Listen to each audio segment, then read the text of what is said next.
Marwari media आप देख रहे हैं। बड़ी अपडेट आपको दे दूं, देखिए वियतनाम में तूफान नोरू ने भारी तबाही मचाई थी। इस तूफान के कारण कई गांवों में भीषण बाढ़ आ चुकी थी और प्रशासन ने लगभग 8 लाख लोगों को सुरक्षित स्थानों पर भी पहुंचाया था। और इसी तूफान के चलते फिलीपींस से भी कई लोगों की मौत की खबरें आई थी। बड़ी अपडेट यह है, तूफान नोरू अब भारत की तरफ बढ़ गया है क्योंकि यह बंगाल की खाड़ी में आ गया है और बंगाल की खाड़ी में आने के बाद देश के कई राज्यों में आफत की बारिश हो सकती है। हम बात करेंगे तूफान नोरू भारत के किन राज्यों को प्रभावित करेगा, क्या इसका असर राजस्थान में भी होगा।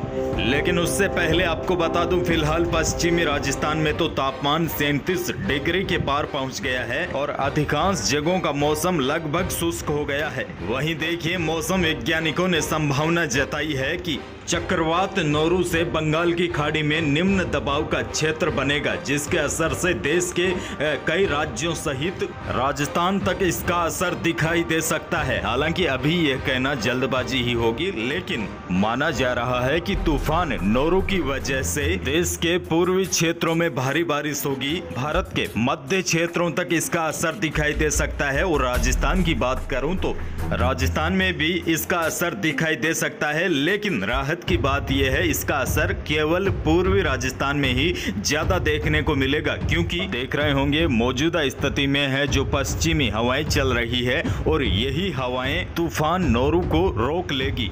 यानी कि ये जो मौजूदा समय में पश्चिमी हवाएं चल रही है, यह तूफान नोरू पर ब्रेक लगा देगी, जिसकी वजह से राजस्थान के ज्यादातर इलाकों में तूफान नोरू राजस्थान में अपना असर नहीं दिखा सकेगा। हालांकि यह तो संभावनाएं हैं, क्योंकि अभी इसके बारे में कुछ भी कहना जल्दबाजी ही होगी, क्योंकि आज जो है यह तूफान बंगाल की खाड़ी में है। अब देखना होगा ये कितना शक्तिशाली यहाँ पर होता है। और यह तो तय है, इस तूफान की वजह से पूर्वी भारत के राज्यों से लेकर मध्य भारत तक अक्टूबर के पहले सप्ताह में बारिश होती रहेगी।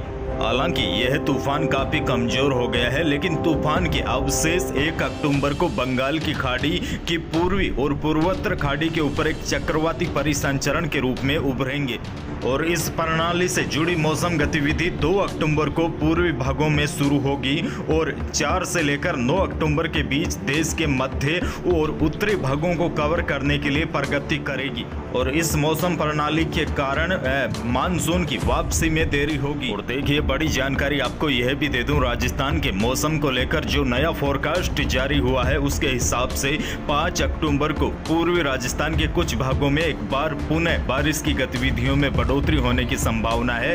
5, 6 और 7 अक्टूबर के दौरान भरतपुर, कोटा, उदयपुर और जयपुर संभाग के कुछ भागों में मेघ गर्जन के साथ हल्की से मध्यम दर्जे की बारिश की संभावना है। और इससे पहले आने वाले 48 घंटों के दौरान भी उदयपुर संभाग के 1-2 स्थानों पर हल्की बारिश हो सकती है। लेकिन पश्चिमी राजस्थान के जोधपुर और बीकानेर संभाग अब सूखे ही रहेंगे। हाँ, हो सकता है कुछ इलाकों में शाम को बादल बन जाए और कहीं पर हल्की बारिश हो जाए। लेकिन अब पश्चिमी राजस्थान के अधिकतर स्थानों का मौसम आगामी 1 सप्ताह तक शुष्क बना रहेगा। आगे जो भी मौसम विभाग से कोई नई अपडेट आती है, तूफान नोरू को लेकर भी कोई बड़ी जानकारी आती है, तो मैं अगले वीडियो के माध्यम से आप तक पहुंचा दूंगा। फिलहाल राजस्थान के लोगों को तूफान नोरू से डरने की आवश्यकता बिल्कुल नहीं है।